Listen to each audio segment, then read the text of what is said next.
पढ़ाए थे नहीं?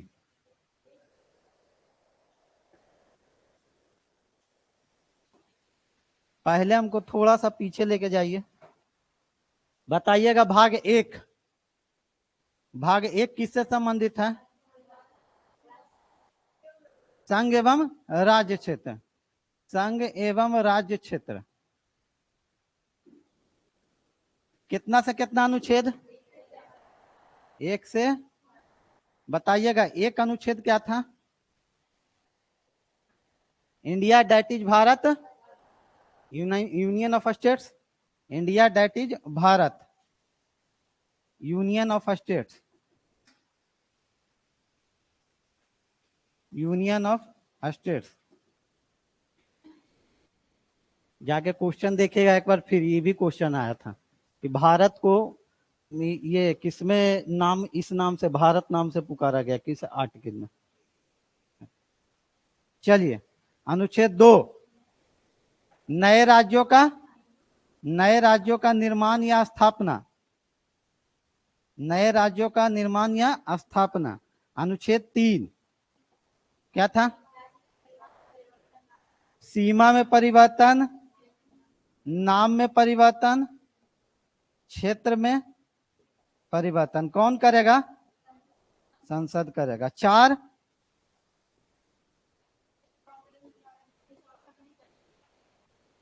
बहुत बढ़िया।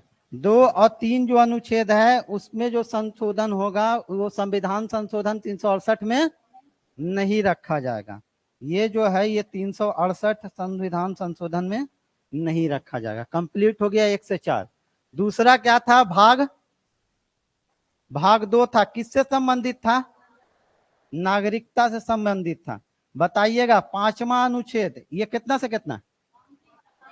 5 से 11 है, 5 से 11 है। ठीक है। अनुच्छेद 5 क्या कहता है? 5 से 8 तो आप छोड़ भी सकते हैं क्योंकि पुराना वाला नहीं पूछेगा। ठीक है ना। 5 से 8 जो है तात्कालिक उपयोग में बनाया गया था कि 26 जनवरी 1950 को कौन होगा? अनुच्छेद 6 अमरीश पुरी, अनुच्छेद 7 सन्नी देओल। हाँ, अनुच्छेद 8 क्या है? विदेश वाला कोई भी आदमी। ठीक है ना। हाँ, और अनुच्छेद 9 ये इंपॉर्टेंट है। कौन है अनुच्छेद 9? क्या चीज है?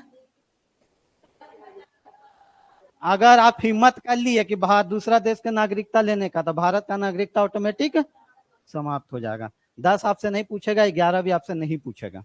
जब बोल दिए नहीं पूछेगा तो नहीं पूछेगा। ठीक है। चलिए आगे देखिए। अब आते भाग 3। भाग 3 ही ना पढ़ा रहे थे? भाग 3 मौलिक अधिकार। कैसे? ऑनलाइन वाला को लिखने का ये नेक्स्ट अभी वो सब लिखा हुआ था, पिछला क्लास का वो था। हाँ अभी भाग 3 किससे संबंधित है? मौलिक अधिकार। मौलिक अधिकार के बारे में कुछ कहे थे हम, बताए थे कि इसे भारत का मैग्ना कार्टा कहा जाता है। बहुत बढ़िया, भारत का मैग्ना कार्टा कहा जाता है, मैग्ना कार्टा कहा जाता है। ठीक है। दूसरा चीज, ये कहां से लिया गया है? सब बस अमेरिका से लिया गया है, अमेरिका से लिया गया है, अमेरिका से लिया गया है।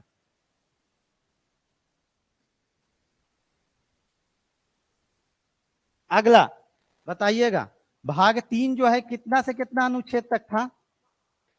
12 से 35। बहुत बढ़िया, 12 से 35 था अनुच्छेद, 12 से 35। इसमें हम पढ़ा रहे थे आपको कौन सा अनुच्छेद? अनुच्छेद 12 पढ़ाए थे। अनुच्छेद 12 में क्या बताए थे? राज्य की परिभाषा।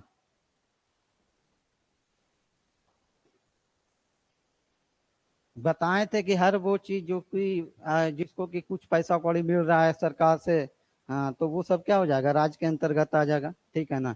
केंद्र स्तर पे, राज्य स्तर पे और पंचायती स्तर पे, उसके अलावा भी जो पैसा कौड़ी कोई दे रहे हैं जिसमें भी सरकार का हिस्सेदारी है, वो क्या हो जाएगा? राज्य हो जाएगा। अनुच्छेद 13 क्या बताए थे? विधि की बताता है, विधि की परिभाषा, यही ना बता रहे थे। चलिए यहां तक हम बताए थे। इसको काहे को लिख रहे हैं? कोई लिखा हुआ नहीं है? पिछला क्लास में नहीं लिखे हैं? अच्छा, विधि की परिभाषा। चलिए अब आगे देखते हैं, अब आगे देखते हैं। 13 तक बताए थे कि विधि की परिभाषा है। अब इसमें कुछ कुछ पढ़ना इंपॉर्टेंट। अब 13 में 4 क्लॉज है, लेकिन हम चारों क्लॉज पढ़ाएंगे नहीं, ठीक है ना। जो इंपॉर्टेंट है वो पढ़ाएंगे, ठीक है, जो इंपॉर्टेंट है वही पढ़ाएंगे। चलिए हाँ, इसको लिख लीजिए, तो लिखना है तो हो गया। चलिए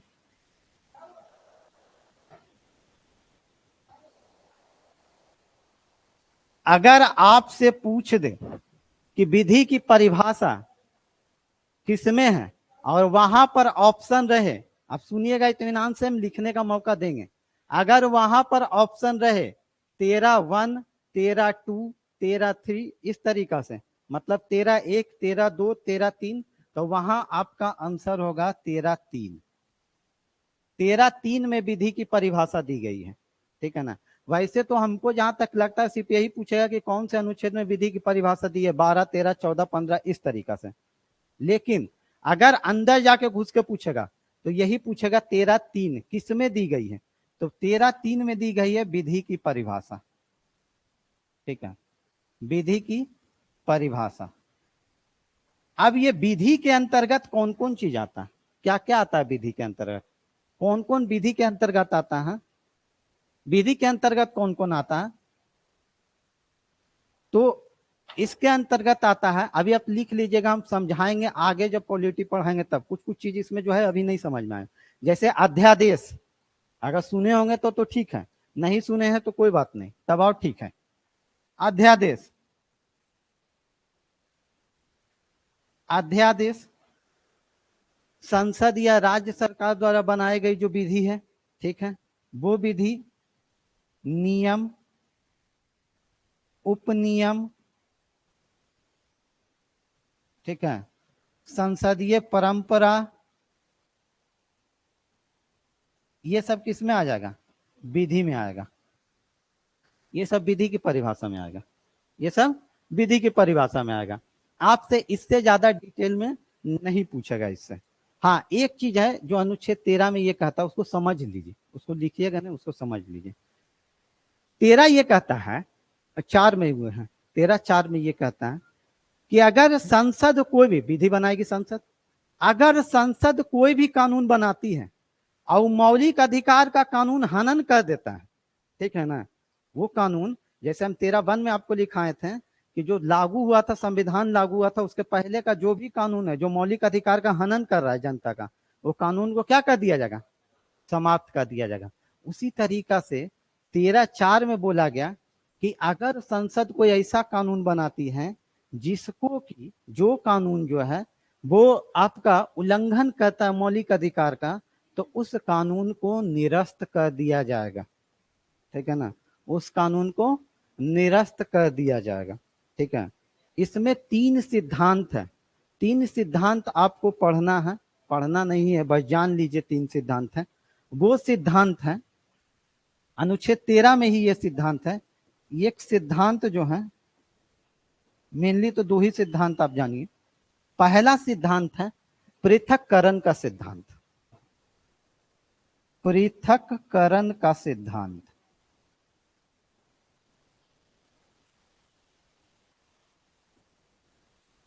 पृथक्करण का सिद्धांत, ठीक है। दूसरा सिद्धांत है आच्छादन का सिद्धांत, आच्छादन का सिद्धांत। अब इसको समझिए, पृथक्करण का सिद्धांत, पृथक्करण मतलब क्या होता है? छपैया बाद में कीजिएगा सर, मैडम, बाद में छापिएगा। पृथक्करण का सिद्धांत ये क्या कहता है? पृथक्करण का सिद्धांत ये कहता है कि हम लोग क्या कहते हैं, मान लिए गाड़ी में कोई चीज चुनना रहता है, जो ये चावल है उसमें जो अथी रहता, चुन के अलग कर दी, इसको ये अलग कर दिए, इसको ये अलग कर दिए, वही होता है पृथक्करण का सिद्धांत। पृथक्करण का सिद्धांत ये बोला जाता है कि संसद अगर कोई कानून बनाई, संसद कोई अगर कानून बनाई और पूरा का पूरा कानून ऐसा नहीं है जो कि मौलिक अधिकार का हनन करे, मतलब कि मान लिए एक कानून में, ये एक कानून बना, ठीक है ना, एक कानून में 4 पॉइंट है, 1 2 3 4, ये 4 पॉइंट है। ये 4 पॉइंट में अगर मान ली ये 2 कानून जो है ये हनन कर रहा है मौलिक अधिकार का, ये दोनों हनन नहीं कर रहा, तो पहले क्या करेंगे, इसको हटा देंगे, इसको और इसको क्या कर देंगे, अलग करेंगे। मतलब पृथक्करण का सिद्धांत ये कहता है कि कानून में कौन वैध है और कौन अवैध है, पहले उसको अलग करो, पहले उसको अलग करो। दूसरा चीज, जब अलग कर दिए, जब अलग कर दिए तो जो अवैध है, मान लिए ये अवैध है, मतलब ये उल्लंघन कर रहा, ये क्या कर रहा, उल्लंघन कर रहा। जब ये उल्लंघन कर रहा तब क्या कीजिए, इसको समाप्त कर दीजिए। अगर ये समाप्त नहीं हो सकता तब क्या कीजिए, इसको उसके ऊपर ओवरलैप कर दीजिए, ठीक है, या कोई उसके जगह दूसरा कानून लाके उसको ढक दीजिए, ठीक है। यही है आपका आच्छादन का सिद्धांत, ठीक है। पृथक्करण का सिद्धांत मतलब क्या है, पृथक्करण का सिद्धांत कि पहले कोई भी संसद कानून बनाया, आप उसको अलग कीजिए कि वैध कौन है रहा, ये कौन सिद्धांत हो गया, पृथक्करण। उसके बाद जो कानून अवैध है, वैध वाला को तो टच करना ही नहीं, कि वो तो है सही, उसको क्यों छूना। जो कानून अवैध है वो अवैध कानून को कोशिश कीजिए कि आप हटाइए, अगर नहीं भी हटता तो उसके जगह दूसरा कानून को लाइए और उसको क्या कर दीजिए, इस पे ओवरलैप कर दीजिए, ढक दीजिए उसे। इसी को कहते हैं आच्छादन का सिद्धांत। आपसे इतना डेप्थ जाके नहीं पूछेगा, आपसे ये पूछ सकता है कि ये सिद्धांत जो है ये किस अनुच्छेद के तहत है, तो 13 में है, ये पूछ सकता, ठीक है, ये पूछ सकता, बाकी इससे अलावा नहीं पूछेगा इसमें। अब इसको लिखिए,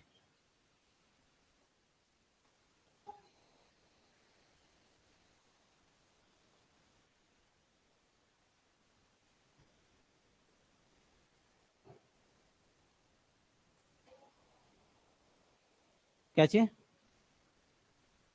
नहीं कैसे होगा, वो तो हम बताए नहीं। 26 जनवरी 1950 के बाद वाला जो कानून है वो अवैध हो जाएगा, वो अगर अवैध रहेगा तो समाप्त हो जाएगा, वो था, लेकिन वो आपको पढ़ना नहीं है, ठीक है।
हो गया।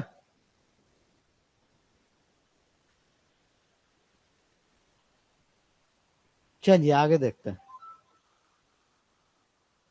अब यहां से शुरू होता है जो आप लोग को अधिकार दिया गया, ठीक है। 12 हम लोग पढ़े थे, जो बता दिया मौलिक अधिकार में कि राज्य क्या है, क्योंकि मौलिक अधिकार दिया गया है राज्य के विरुद्ध और व्यक्ति के विरुद्ध, दोनों के विरुद्ध। तो पहले जानिएगा तब ना कि राज्य क्या है। अनुच्छेद 13 बताता है कि विधि क्या है। क्यों विधि का 13 में घुसाया, इसलिए घुसाया गया 13 में, ताकि आपको पता चल जाए कि जो भी कानून बन रहा है उसका मौलिक अधिकार से क्या संबंध है। कानून मतलब जो भी विधि बन रही है उसका मौलिक अधिकार से क्या संबंध है। तो जो भी विधि बन रही है उसका मौलिक अधिकार से संबंध पता करने के लिए पहले हमको विधि के बारे में जानकारी होना ना चाहिए कि विधि क्या है। तो वो हमको अनुच्छेद 13(3) में मिल जा रहा है। ठीक है, अब यहां से मिला है आप लोग को अधिकार, यहां से आप लोग का शुरू हो जाता है। ठीक है ना, इसमें से जितना भी अधिकार मिला है इसको बांटा गया है। ठीक है ना, बांटा गया है मतलब कुछ अधिकार को समता का समानता का अधिकार के अंतर्गत रख दिया गया, मतलब 3-4 अनुच्छेद जो भी है वो समानता के अधिकार के अंतर्गत रख दिया। फिर शोषण के विरुद्ध अधिकार के अंतर्गत, मतलब एक बंडल बना के रख दिया गया अधिकार को। तो पहले पहले हम उस बंडल को पढ़ेंगे, उसके बाद बारी बारी से पढ़ेंगे। ठीक है ना, जैसे आपका पहला है, पहला है आपका समता के विरुद्ध अधिकार या समता का अधिकार। समता को ही समानता कहते हैं। समता का अधिकार ये है आपका अनुच्छेद 14 से 18, अनुच्छेद 14 से 18। दूसरा है स्वतंत्रता का अधिकार। बताइएगा स्वतंत्रता शब्द कहां से लिया गया है,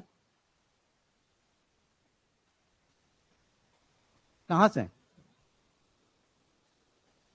सर हमको सिर्फ स्वतंत्रता से मतलब है, कहां से लिया गया उससे हम क्यों मतलब रख। बहुत बढ़िया, फ्रांस से। कितना से कितना अनुच्छेद है, 19 से 22। अगला शोषण के विरुद्ध अधिकार, शोषण के विरुद्ध अधिकार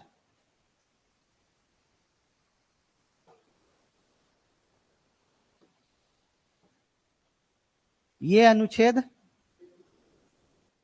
शाबाश, 23 से 24। ठीक है, 23-24। अगला धार्मिक स्वतंत्रता का अधिकार, धार्मिक स्वतंत्रता का अधिकार ये लिया गया है, बहुत बढ़िया, 25 से 28, 25 से 28। अगला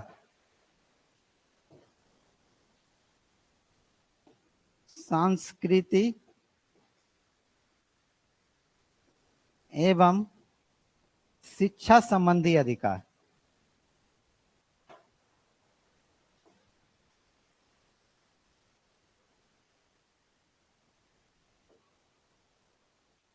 कितना हो जाएगा,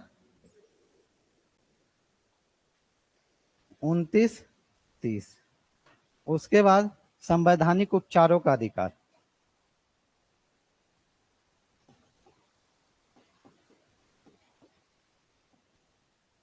संवैधानिक उपचारों का अधिकार।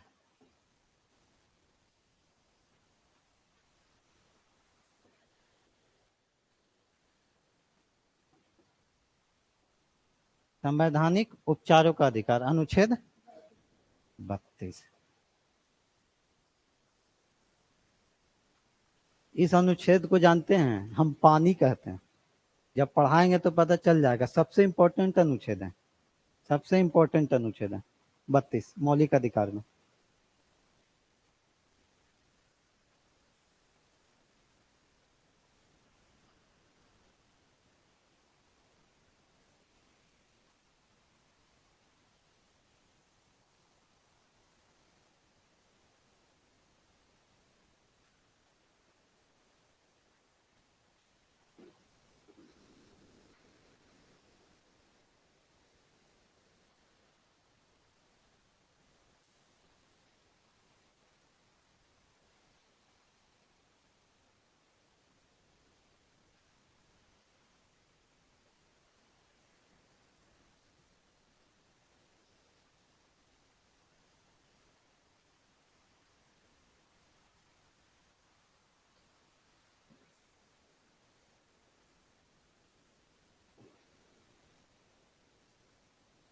हो गया?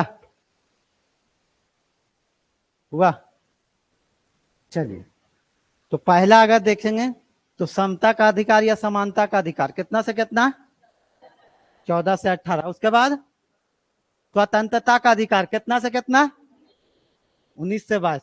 उसके बाद शोषण के विरुद्ध अधिकार 23 और 24। उसके बाद धार्मिक स्वतंत्रता का अधिकार 25 से 28। उसके बाद सांस्कृतिक एवं शिक्षा संबंधी अधिकार 29 30। संवैधानिक उपचारों का अधिकार अनुच्छेद 31 क्यों नहीं लिखे हम? क्या मेरा दिमाग पूरी तरह से खराब हो चुका कि 31 हम नहीं लिखे? बोलिए। इंपॉर्टेंट नहीं होगा। एक्चुअली क्या है, अनुच्छेद 31 जो है वो संपत्ति का अधिकार था। और हम एक दिन कहानी जब सुना रहे थे कि हवा में बनाएंगे हॉस्पिटल और ये, तो उस समय बताए थे कि अनुच्छेद 31 संपत्ति का अधिकार हुआ करता था, जो मौलिक अधिकार था। आपका 20 कट्ठा जमीन है गांव में, वहां पे हॉस्पिटल बनना है, आप छुरा तलवार लेके निकल आए, अगर सरकार आ गया कि नहीं यहीं पे हॉस्पिटल बनाना है, तो आपका राशन तेल छिड़क के सूत गए कि हम जलिए जाएंगे जहां यहाँ बना था। तब लगा क्यों भाई, तो कोर्ट आप चल जाते थे तुरंत, सुप्रीम कोर्ट या हाई कोर्ट, कि मेरा मौलिक अधिकार का हनन हो रहा है, सरकार मेरी मौलिक अधिकारों का हनन कर रही है।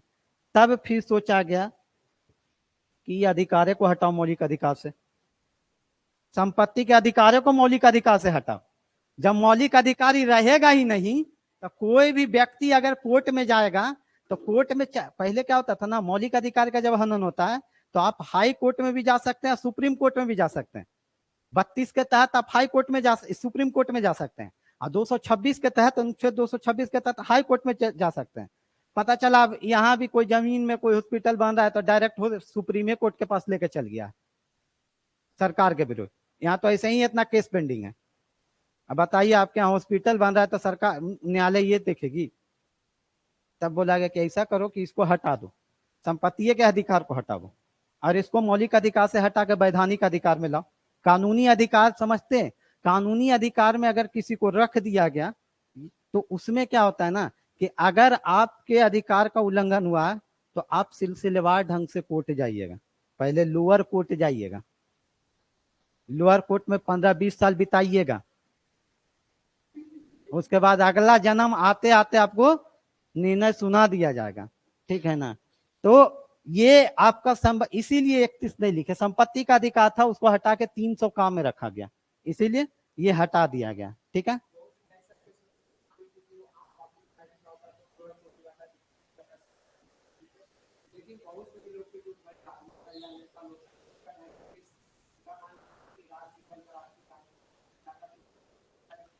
राष्ट्रपति का अधिकार जब पढ़िएगा तो उसमें बताया गया राष्ट्रपति की शक्तियां में, और एक न्यायिक पुनरावलोकन, न्यायालय, सर्वोच्च न्यायालय का जब अधिकार पढ़िएगा तो उसमें होता है SLP होता है, स्पेशल लीव पिटीशन होता है, एक क्यूरेटिव पिटीशन होता है। ठीक है ना? उसमें न्यायालय क्या करती है, बहुत बार देखती है कि अगर ये केस इंपॉर्टेंट है, जैसे निर्भया केस हुआ था, निर्भया केस में था कि उसको लोअर कोर्ट से ऊपर नहीं जाना था, न्यायालय को लगा कि बहुत इंपॉर्टेंट केस है, न्यायालय खुद मंगाती है अपने पास, न्यायालय खुद अपने पास मंगाती है।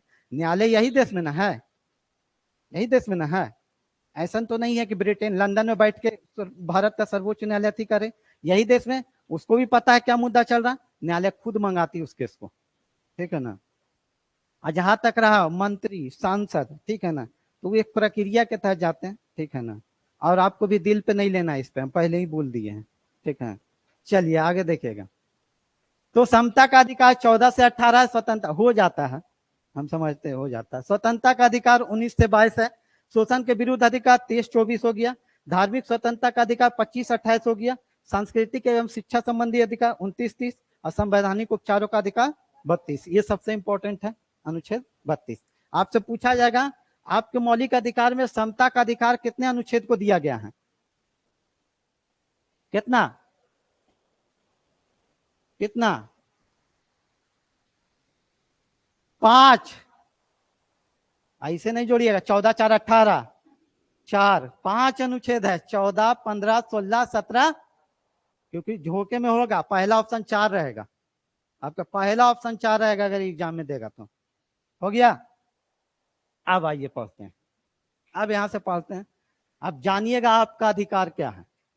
और जानिएगा, सिर्फ जानिएगा ही, लागू मत कीजिएगा कहीं, ठीक है, पहले ही बोल देते हैं। हाँ, इस चीज को थोड़ा लागू नहीं करना है। अनुच्छेद 14, अनुच्छेद 14 ये कहता है, दो चीज बताता है अनुच्छेद 14। अनुच्छेद 14 पहला ये बताता है कि विधि के समक्ष समानता, ये चीज हम पहले भी आपको पढ़ाए, विधि के समक्ष समानता, विधि के समक्ष समानता।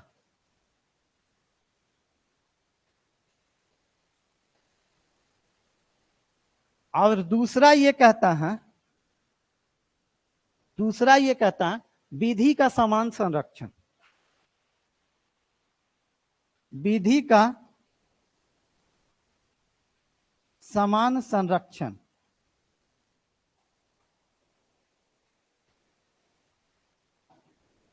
आप रिवर्स गियर में गाड़ी चला रही हैं।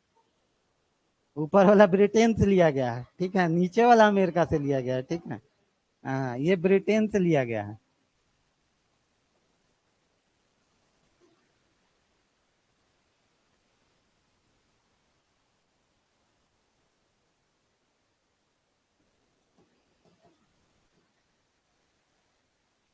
दोनों का एग्जाम्पल हम दे चुके हैं, लेकिन फिर आज दे देते हैं, फिर भी आज बता देते हैं, वही वाला एग्जाम्पल याद आ गया है। विधि के समक्ष समानता ब्रिटेन से लिया गया, विधि का समान संरक्षण यूएसए से लिया गया। ये दोनों का दोनों अनुच्छेद 14 के तहत है, दोनों का दोनों अनुच्छेद 14 के तहत है। अब आते हैं विधि के समक्ष समानता, मतलब क्या है कि कानून के सामने सब एक बराबर है। जब आप लोग कोर्ट गए हैं, भगवान न करे कभी जा, ठीक है ना, लेकिन जब देखिएगा फिल्म उलिम में, तो वो जो क्या रहती है न्याय की देवी, हाँ, पट्टी बांधे हुए रहती है, इसका मतलब क्या है?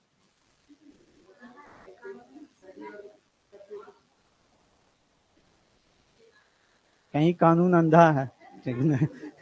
तो बताते, हम बताते, पट्टी इसलिए बांधा जाता है ना कि जब न्याय देने की बारी आए तो वहां कोई भेदभाव नहीं किया जाए कि इधर मोदी जी हैं और इधर आप हैं। तो न्याय की देवी ये नहीं देखे कि अच्छा मोदी जी हैं, जहां हम इनके खिलाफ दे दिए तब तो फिर, ठीक है। अब ये अलग बात है, रियल में कुछ और होता है, ठीक है ना, लेकिन हम फिर बोल रहे हैं दिल पे नहीं लेना है।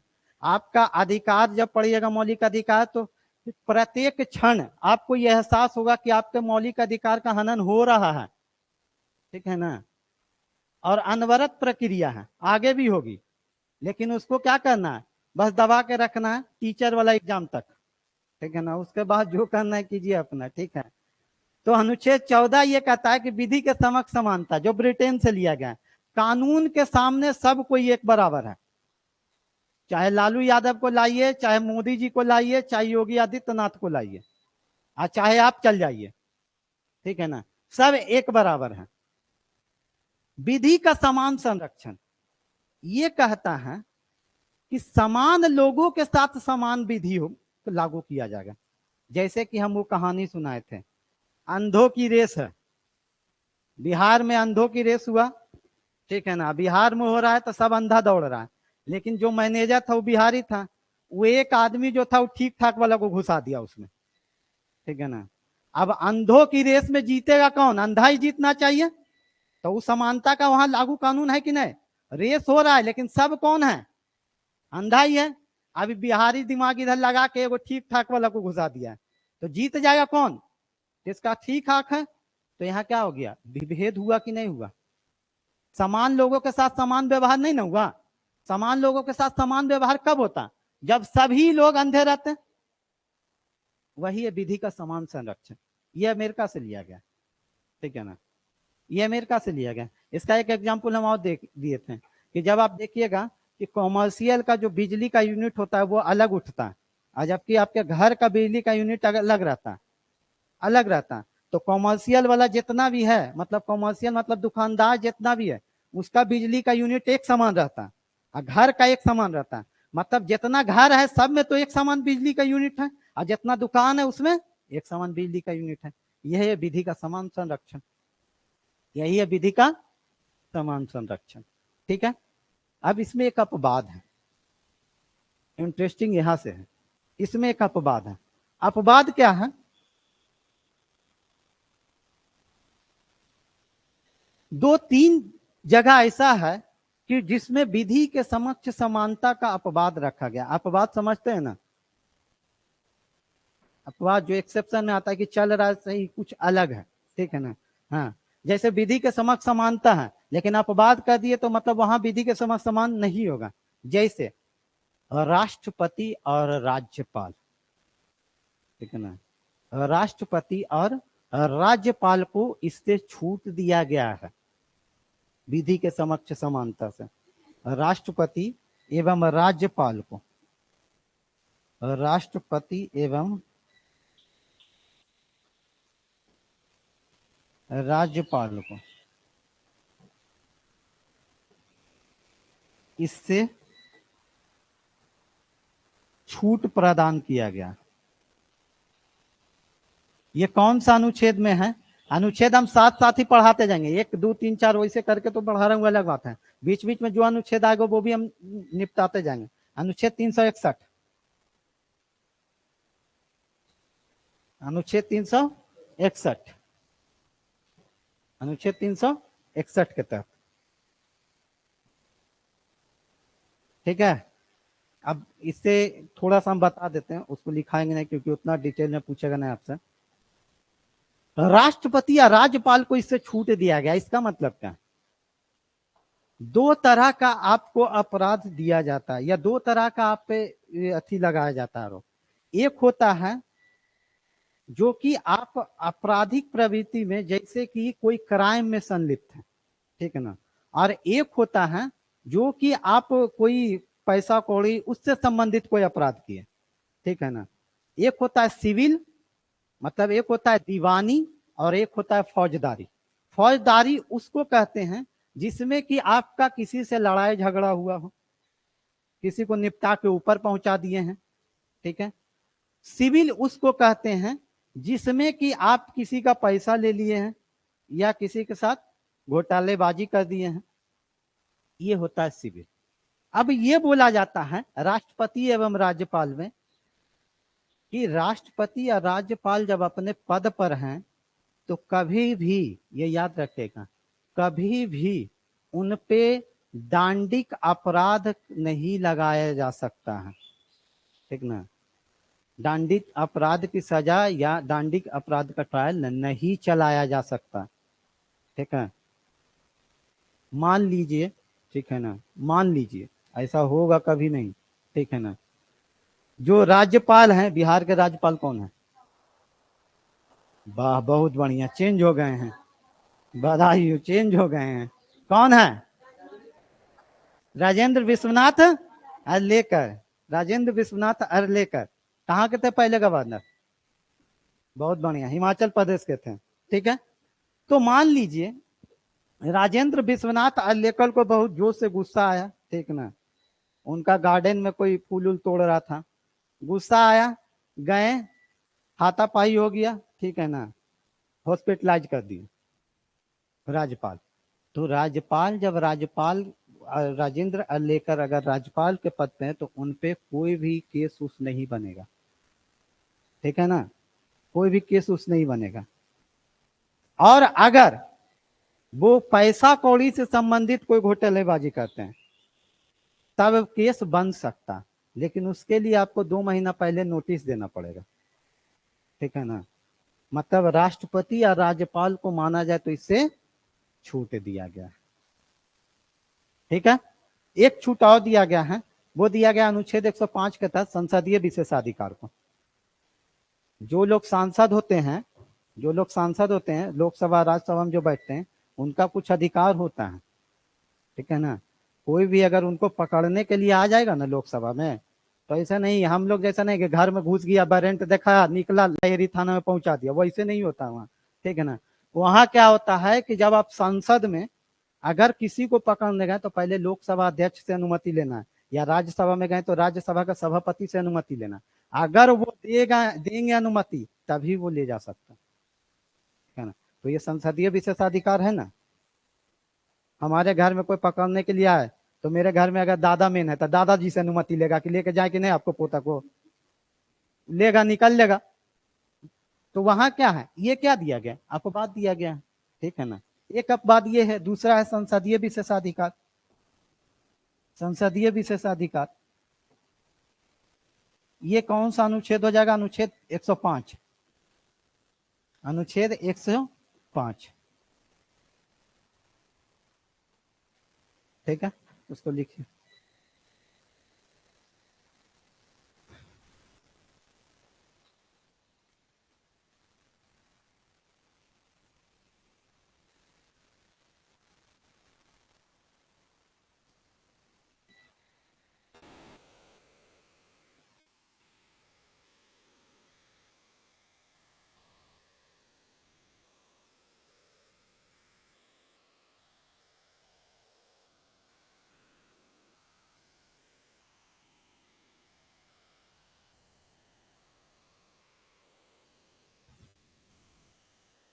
हो गया।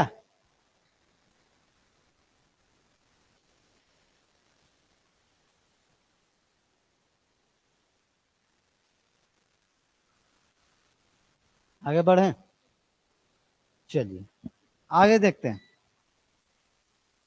अनुच्छेद 15,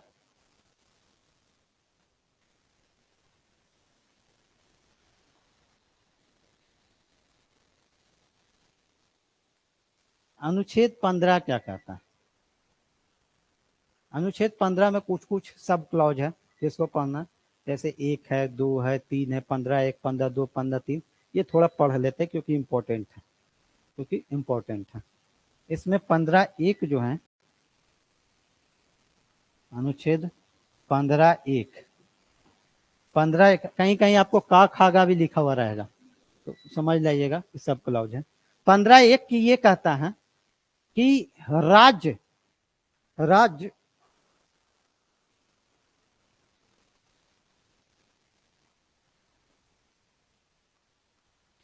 धर्म,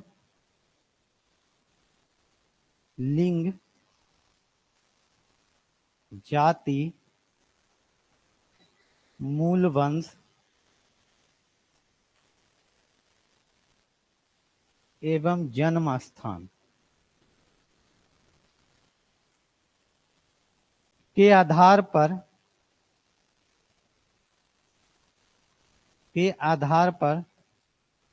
किसी के साथ भेदभाव नहीं करेगा, किसी के साथ भेदभाव नहीं करेगा।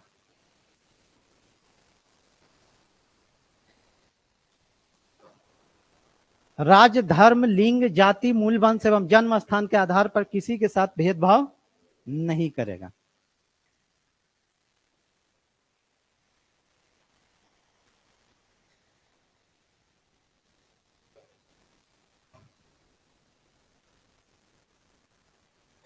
इसमें आपका पूछा जाएगा, सबसे इंपॉर्टेंट पहला तो ये आपको याद रखना है कि भेदभाव वाला जो है 14 से 18 तो चल ही रहा है, कितने आधार पे, तो ये याद रखना है, धर्म, लिंग, जाति, मूल वंश, जन्मस्थान, 5 आधार। ये बहुत बहुत बहुत इंपॉर्टेंट है, आपसे पूछा जाएगा अनुच्छेद 15 के तहत। इसलिए इंपॉर्टेंट है कि जब 16 पढ़िएगा तो 2 और बढ़ेगा, इसमें 2 और अभी बढ़ेगा, ठीक ना। तो क्या करेगा कि पूछेगा अनुच्छेद 15 के तहत किसके साथ विभेद नहीं किया जा सकता या भेदभाव नहीं किया जा सकता। 3 इधर से उठा के दे देगा, एक 16 वाला उठा के दे देगा, ठीक ना। तो आपको इसे याद रखना है, धर्म, लिंग, जाति, मूल वंश एवं जन्म स्थान। धर्म के आधार पर भेदभाव नहीं करेगा, लिंग के आधार पर भेदभाव नहीं करेगा, जाति के आधार पर भेदभाव नहीं करेगा, मूल वंश के आधार पर भेदभाव नहीं करेगा, और जन्म स्थान के आधार पर भेदभाव नहीं करेगा। अब यहाँ राज्य का मतलब राज्य वही जो हम अनुच्छेद 12 में पढ़ाए हैं, अनुच्छेद 12 में पढ़ाए हैं, ठीक है ना। ऐसा नहीं है कि आप मान लिए LIC, लाइफ इंश्योरेंस, जो इंश्योरेंस कॉर्पोरेशन है, आप गए वहां, ठीक है ना, कि हमको इंश्योरेंस करवाना है, तो ऐसा नहीं है कि ये भेदभाव, अगर दूसरा धर्म का है तो ऐसा नहीं कहेगा कि हम नहीं करेंगे, ठीक है ना। दूसरा कास्ट का है तो ये नहीं कहेगा कि आप ये कास्ट के हम नहीं करेंगे, ठीक है। वहां से कौन सा अनुच्छेद ये होगा, हनन होगा, अनुच्छेद 15 1 होगा, ठीक है, अनुच्छेद 15 1 होगा। कोई दिक्कत, इसको लिखिए। छपाइया पहली हो गया, अच्छा लिखेंगे, चलिए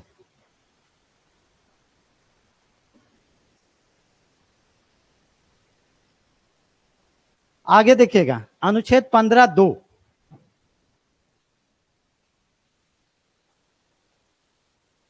अनुच्छेद 15(2) क्या कहता है, ये दिया था कि राज्य नहीं किसी के साथ भेदभाव करेगा। अनुच्छेद 15(2) कहता है कि नागरिक दूसरे नागरिक के साथ ऐसा भेदभाव नहीं करेंगे। नागरिक जो है,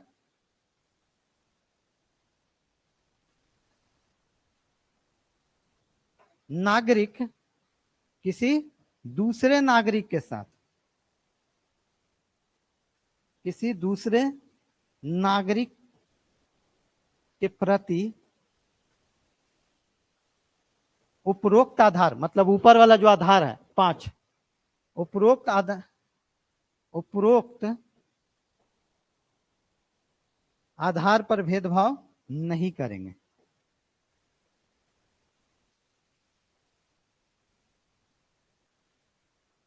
भेदभाव नहीं करेंगे,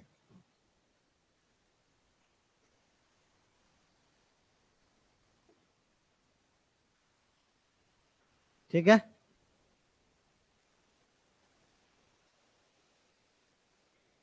इसमें क्या है, थोड़ा सा पढ़ लीजिए, बता देते हैं। इसमें तो राज्य कोई भेदभाव नहीं करेगा 15(1) में।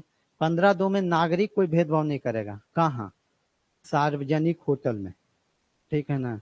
जो आपका सराय रहता है, जो सड़क के किनारे बैठने वाला रहता है, ठीक है ना, वहाँ, सार्वजनिक तालाब में, ठीक है ना, सार्वजनिक कुआं में, इस आधार पे मान लिया हमको आज मन हुआ कि सुहान कुइया वाला जो कुआं है ओकरे में जाके वहीं पे नहाना है, ठीक है ना, तो सार्वजनिक है तो हम जाके नहा सकते हैं, कोई रोक टोक नहीं है वहाँ पे, ठीक है ना।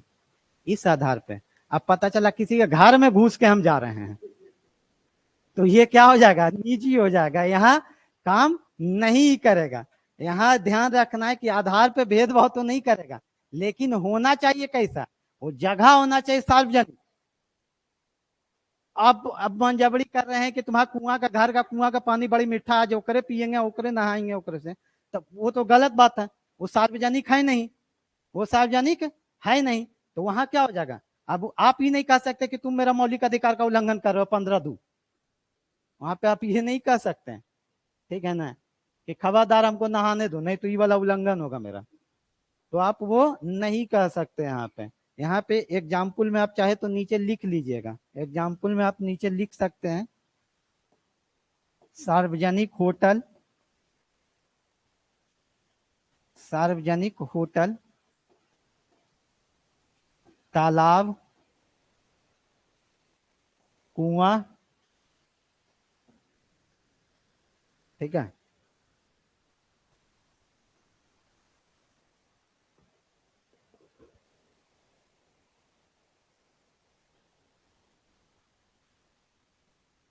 हो गया।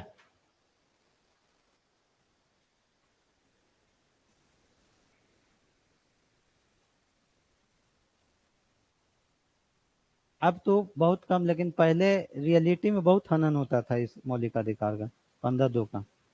अब बहुत सा लोअर कास्ट वाला, ये कुआं पे कोई नहा रहा है या अथी पे, क्या, मंदिर वाला, हाँ मंदिर वाला भी, जो सबरीमाला वाला केस था, ठीक ना, हाँ सही याद दिलाए, सबरीमाला वाला केस जो था, इस आधार पे आप भेदभाव नहीं कर सकते, इस आधार पे आप भेदभाव नहीं कर सकते, ठीक है।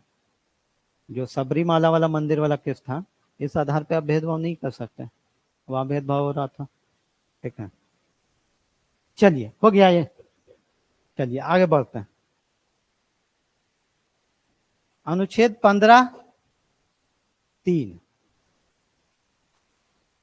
अब 2, 15(1) और 15(2) जो देखें, उसमें आपको पता चल रहा था कि भेदभाव नहीं कर रहा, भेदभाव नहीं हो रहा, लेकिन 15(3) और 15 जो 4 होगा, उसमें भेदभाव होगा। तो फिर बोलिएगा सर फिर काहे को लिखा है समानता का अधिकार? क्या? बहुत बढ़िया। इसको कहा जाता है सकारात्मक भेदभाव। ठीक है ना? मतलब कि क्या, अब समझिए। 15(3) ये कहता है कि राज्य महिलाओं एवं बच्चों के लिए विशेष उपबंध कर सकता है। राज्य महिलाओं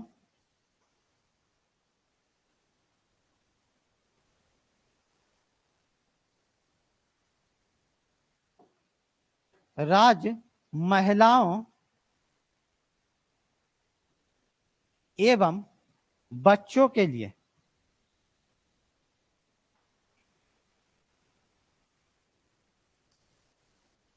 विशेष उपबंध कर सकता है। उपबंध कर सकता है।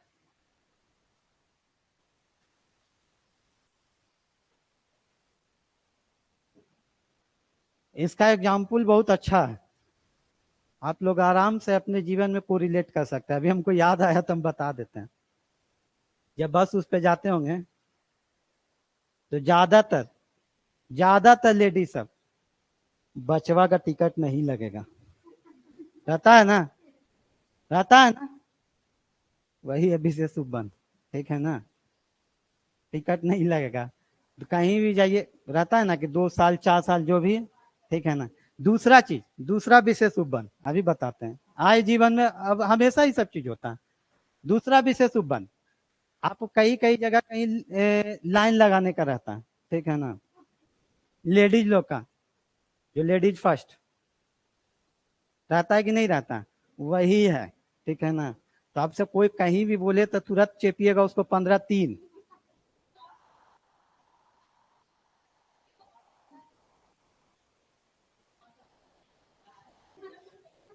नहीं तो हाँ वो तो है कि याद रहता है। तो जब भी आपको बोलो कि इतना आरक्षण दिया जा रहा है तो बोलिए 15(3) में ही दिया हुआ है। अनुच्छेद 15(3) में ही हमको मिला है। महिलाओं बच्चों के लिए विशेष उपबंध करेगा। ठीक है ना? लिखिए इसको।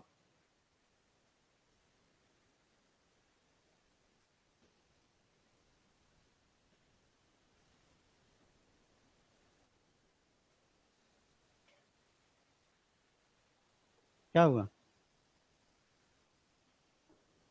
भू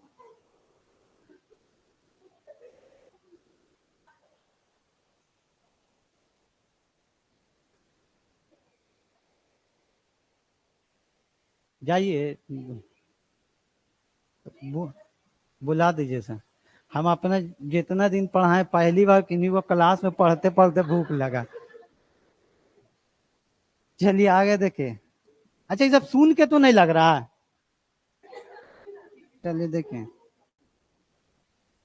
तो ठीक है, इकोनॉमिक्स नहीं पढ़ा रहे। इकोनॉमिक्स तो हम आधा से ज्यादा खत्म करते खाली खाने पीने वाला चीज पे। 15(4), 15(4। अच्छा, ये जो है अभी पहले इसको लिखा देते हैं। 15(4) क्या कहता है? 15(4) क्या कहता है कि 3 में तो तुम आरक्षण दे दिए, छूट दे दिए महिला एवं बच्चों के लिए। 15(4) कहता है कि राज्य में या आपके समाज में कुछ ऐसे भी लोग हैं जो पिछड़े हैं, जिसको हम लोग बोलते हैं ये अनुसूचित जाति, अनुसूचित जनजाति और एक ओबीसी। तो ये भी बोला गया है कि राज्य इसके लिए भी विशेष उपबंध कर सकती है। ठीक है ना? राज्य, यहाँ राज्य ओबीसी, यहाँ पे ओबीसी से बढ़िया है, लिखिए आप। और क्या है मेरा? राज्य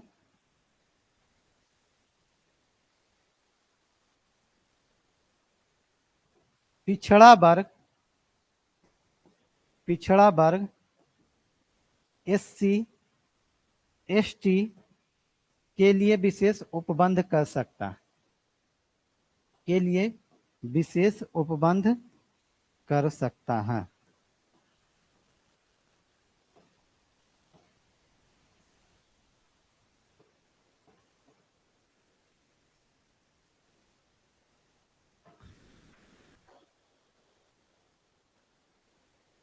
कैसे? आप पहले लिखिए, उसके बाद एग्जाम्पल हम देते हैं, तब तक एग्जाम्पल सोच लेते हैं।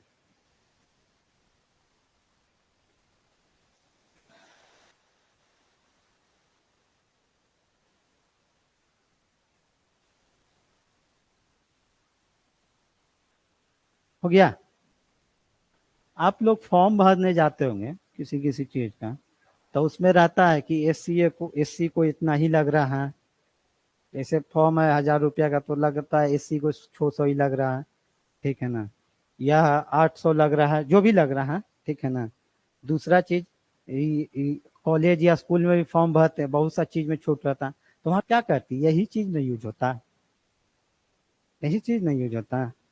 अभी उस पर मत आइएगा कि सर नौकरी वाला में जो होता है वो 16 में जाता है, अनुच्छेद 16 में जाता है वो, ठीक ना, वो 16 में जाता है। यहाँ आपके लिए सरकार क्या की है कि अच्छा फॉर्म भरना है तो सबको 1000 रुपया लग रहा है, तो जो एससी वाला है उसको 600 रुपया ही लगेगा, ठीक है ना। ये किस में आ जाता है, अनुच्छेद 15(4) में आ जाता है, ठीक है, अनुच्छेद 15(4) में आ जाता है, कोई दिक्कत? अब 15(5) भी है, 15(6) भी है, लेकिन आपको नहीं पढ़ना है, ठीक है ना। आप लोग सुने होंगे एक सेक्शन, एक क्रीमी लेयर का सुने हैं ना? क्रीमी लेयर क्या होता है? क्रीम का लेयर, क्रीमी लेयर क्या होता है? क्रीमी लेयर क्या चीज होता है, बोलिए क्या?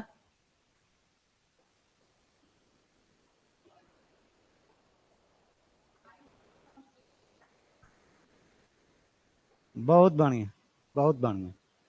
क्रीमी लेयर क्या होता है, मतलब समझ लीजिए, मलाईदार परत जो है, हिंदी बहुत लाजवाब है, मलाईदार परत है। इसका मतलब क्या होता है कि अगर आप ओबीसी के हैं, मतलब पिछड़ा वर्ग के हैं, ठीक है ना, और आप एक एक सीमा बांध दिया जाता है कि 5 लाख 8 लाख, ये समय समय पर बढ़ते रहता है। ये सरकार अपना जितना इनकम है या जितना इन्फ्लेशन है उस अनुसार से ये कंट्रोल करती है, ये अपना निर्धारित करती है कि इतना होना चाहिए, ठीक है ना। कि अगर मान लिए बांध दी कि 5 लाख रुपया से ऊपर, अगर 5 लाख रुपया से ऊपर मान लिए एग्जाम्पल के तौर पे ओबीसी का कोई भी व्यक्ति 5 लाख से ऊपर कमाता है, तो वो उसको ओबीसी के तहत आरक्षण नहीं दिया जाएगा। ये होता है क्रीमी लेयर। अभी शायद 8 लाख है, शायद, हाँ, शायद 8 लाख है। मैथ बहुत अच्छा है इन लोग का, तुरंत कितना पे कितना आ रहा है, आ रहे हैं कि नहीं आ रहा है। लेकिन ये जो है ओबीसी के लिए, एससी एसटी वाला के लिए नहीं, वो लोग को मिलेगा आरक्षण, उन लोग को आरक्षण मिलेगा। यही क्वेश्चन बहुत इंपॉर्टेंट है, ये क्वेश्चन पूछा जाता है आपसे, आंकड़ा नहीं पूछेगा। जब भी पूछेगा किसके लिए होता है, तो ये ओबीसी के लिए होता है, एससी एसटी के लिए नहीं होता, ये याद रखिएगा, ठीक है ना। ऐसा लगता है कि जब हो रहा होगा तो एससी एसटी के लिए भी हो रहा होगा, लेकिन नहीं होता, ओबीसी के लिए सिर्फ होता है, ठीक है ना। तो क्रीमी लेयर का जो धारणा आया है, यहीं से आया है, अनुच्छेद 15 से ही निकला है। आप चाहे तो लिख सकते हैं, लिख लीजिएगा, क्रीमी लेयर की अवधारणा या क्रीमी लेयर का सिद्धांत, क्रीमी लेयर का सिद्धांत, क्रीमी लेयर का सिद्धांत अनुच्छेद 15 से निकला।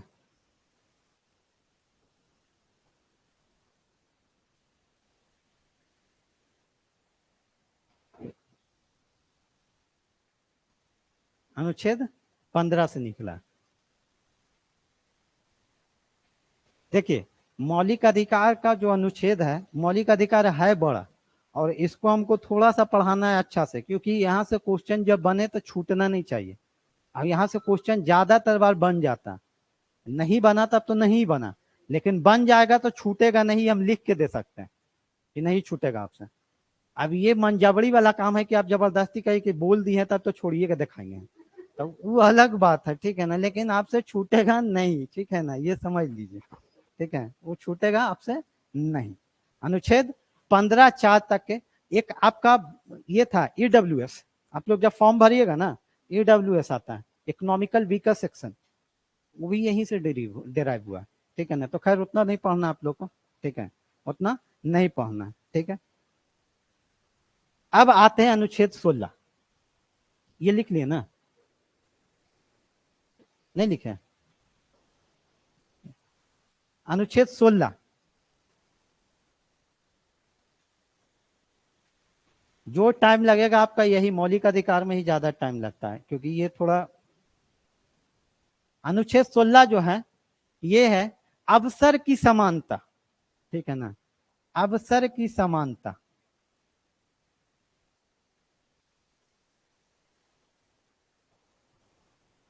अवसर की समानता।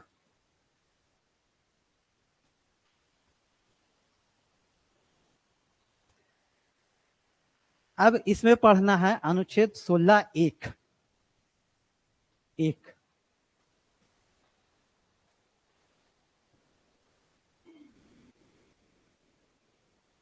नौकरी वाला जितना भी चीज आएगा ना सब इसी में आएगा।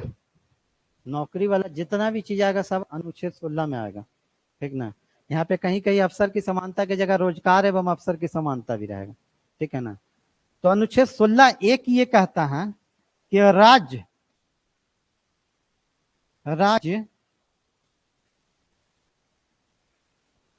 धर्म,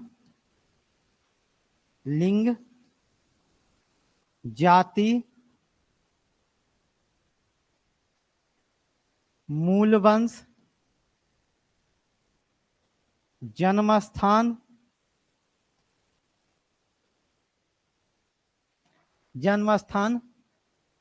उद्भव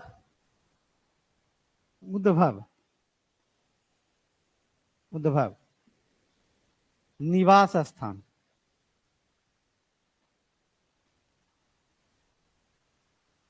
के आधार पर भेदभाव नहीं करेगा।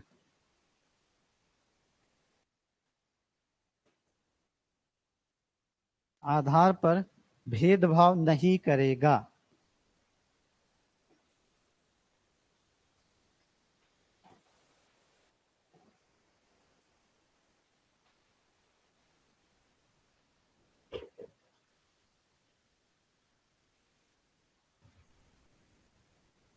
करेंट अफेयर वाला नहीं गया है सब पे?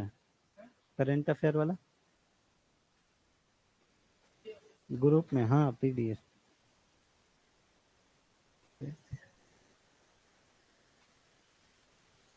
हो गया। समझिएगा, पिछला बार 5 था, अनुच्छेद 15 में किस किस आधार पर भेदभाव नहीं हो रहा था? धर्म, जाति, लिंग, मूलवंश और जन्म स्थान। इसमें 2 बढ़ा है, इसमें 2 बढ़ा है। कौन कौन 2 बढ़ा? उद्भव और निवास स्थान। अब बोलिएगा कि सर निवास स्थान के आधार पर तो भेदभाव होता है। आप लोग अगर दूसरा स्टेट का पीसीएस का एग्जाम दीजिएगा, बिहार क्या है, बिहार सबको गले लगाता है, बिहार वाला में कोई अथी नहीं है, आरक्षण हम लोग को मिलता है। लेकिन जब एमपी पीसीएस वगैरह आप एग्जाम दीजिएगा ना, तो वहाँ डोमिसाइल वहाँ का खोजता है। अगर वहाँ का डोमिसाइल आप दे रहे हैं, निवास स्थान दे रहे हैं, तो आपको कुछ छूट दिया जाएगा, ठीक है, कुछ छूट दिया जाता है वहाँ। बिहार वाला में तो सिर्फ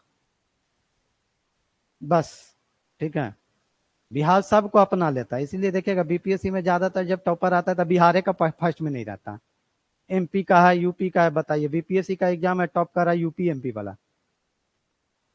तो ये क्या है, निवास स्थान के आधार पर भेदभाव नहीं किया जाएगा।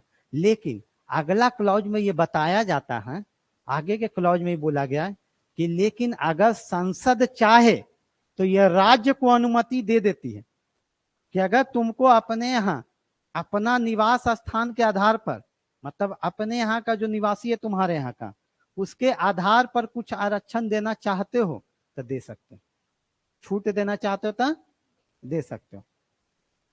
लेकिन फर्स्ट मतलब शुरू में जो है इस आधार पे कोई भेदभाव नहीं होगा। यहां 5 था, यहां कितना है? आपको ये 7 याद रखना है। 5 तो पीछे वाला उठा लीजिएगा, और अभी उद्भव और निवास स्थान। क्या चाहिए? नहीं नहीं, ये तो काफी ज्यादा आप दिल पे ले लिए हैं। चलिए देखिए, इधर देखिए, ये ऐसा है ये ना कि जब हम पढ़ाते हैं वो हो ही जाता है, ठीक ना। राज धर्म लिंग जाति मूल वंश जन्म स्थान, और ऐसा भी नहीं कि इसी पढ़ा के निकल जाए। उद्भव निवास स्थान के आधार पर भेदभाव नहीं करेगा। 7 आधार है, आपको याद रखना है। यही उद्भव, उद्भव मतलब जहां आप पले बढ़े हैं, ठीक ना।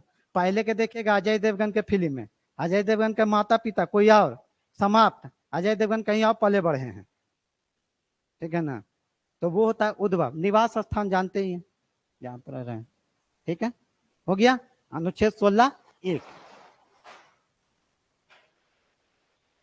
अब निकाल